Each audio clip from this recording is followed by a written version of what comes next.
Olá! No capítulo anterior, você descobriu diversas maneiras de viabilizar a nossa arte.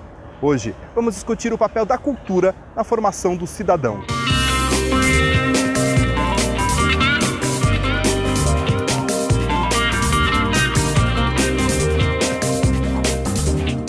Eu luto na cultura porque eu acho que falta ainda a cultura ser considerada como investimento no ser humano, porque nós estamos investindo na nossa sociedade. A gente trabalha com gente, a gente trabalha com pessoas.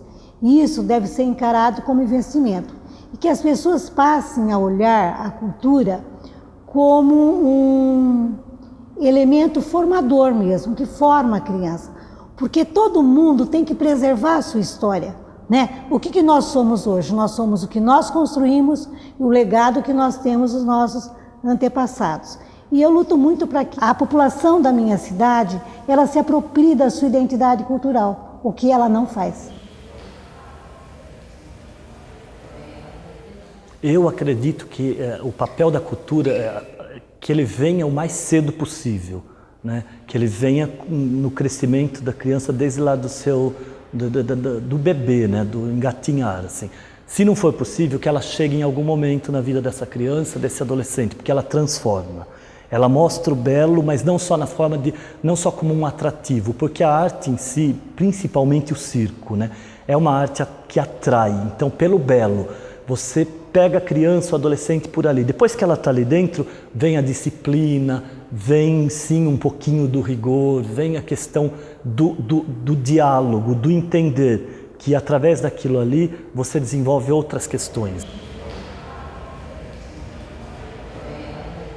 Tem um ditado que diz que de pequenino que se torce o pepino, né?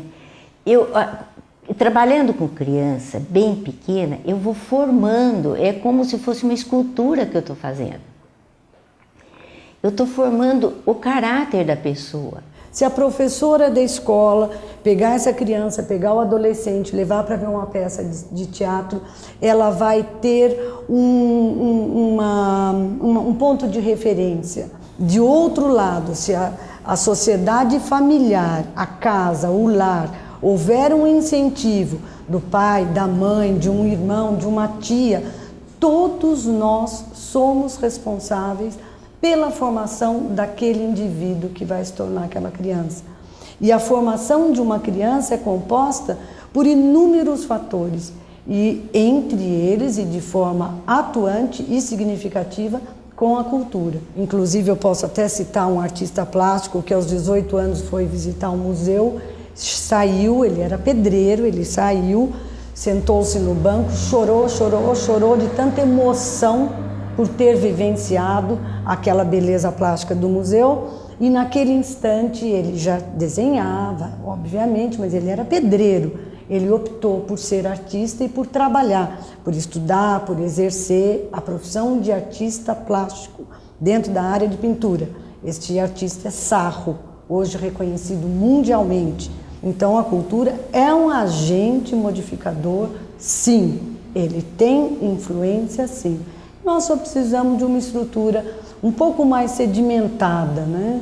Para que isso seja estimulado com muita frequência, constantemente, e que a gente possa trazer cada vez mais novos talentos.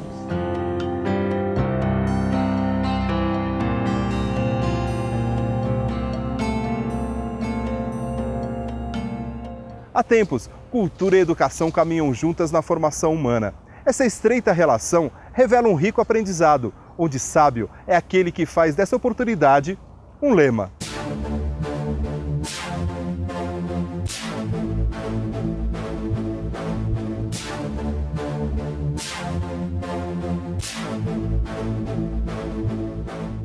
Eu entendo que quem tem algum espaço cultural, seja a TV, que é o meio que eu posso falar melhor, mas seja outros meios, rádio, jornal, quando você está frente a um público, você tem uma responsabilidade. O conteúdo, ele tem que ter qualidade, né? E isso a gente percebe hoje, né, muito esse papel da cultura como formador do cidadão. Você olha hoje até propostas de ensino nas escolas, nas EMFs, usando circo, usando teatro, ou seja, usando a cultura como forma de passar um conteúdo. Eu trabalhei no São Camilo durante 10 anos, na Associação Pio Lanteri, e eu entrei lá, na verdade, para fazer um estágio. No início eu ganhava uma ajuda de custo, que era ganhava passagem de ônibus para ir para lá só. E eu acho que é uma motivação maior de você ver a resposta de como a arte, no caso o teatro, entrava na vida dessas crianças e adolescentes e como a resposta dessas crianças e adolescentes eram muito rápidas, né, e muito maduros pela idade que eles tinham, e como essa transformação se dava de uma maneira assim, muito bonita mesmo. Como que esses textos e as discussões formadas pelo teatro abria a possibilidade daquelas crianças de verem o mundo.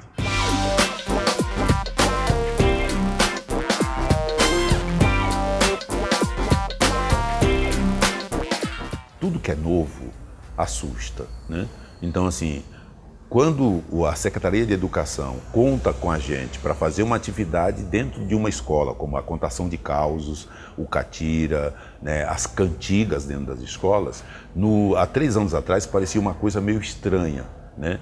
Mas isso foi virando um hábito e o próprio profissional, o professor, o diretor, o coordenador pedagógico, acaba hoje exigindo que a gente vá para dentro das escolas.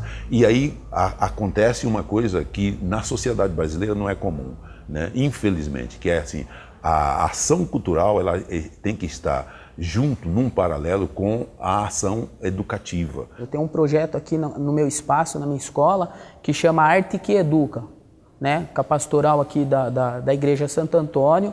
Essas aulas são gratuitas, né? E foi um projeto que partiu do Grupo Capoeira Brasil, porque se a gente pedir apoio para a cidade, existe toda essa burocracia. Então, eu acho que eu tive apoio dos meus alunos, dos pais dos meus alunos também, e estou levando e vou até o fim. Olha, eu acredito assim, que eu tenho uma missão em cumprir com a capoeira. Então procuro resgatar a criança, o jovem, o adolescente através da capoeira. A nossa escola trabalha na formação de cidadão para o caminho do bem, né? Eu que viajo o mundo inteiro através da capoeira, lá fora a capoeira está no currículo escolar, entendeu? E aprende a nossa história do Brasil, as aulas são em português. Eles aprendem, eles valorizam, mas tem bons capoeiristas lá fora, então nós temos que tomar cuidado. E aqui no nosso país, é o que de fora, lá as artes que vêm de fora são mais valorizadas que as nossas próprias culturas, entendeu? Que seja capoeira, frevo, entendeu? Cinema, teatro, então tem que ser valorizado. Acho que tudo que faz parte da nossa cultura tem que ser valorizado e visto com outros olhos, né? Eu acredito que quando eu faço uma estética teatral, quando eu elaboro um texto de teatro, quando eu elaboro... eu estou preocupado com uma interferência no outro, né? E essa interferência no outro, ela é para produzir questionamento.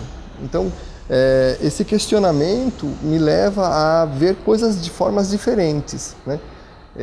Então, eu acho que a arte faz isso, ela promove as questões.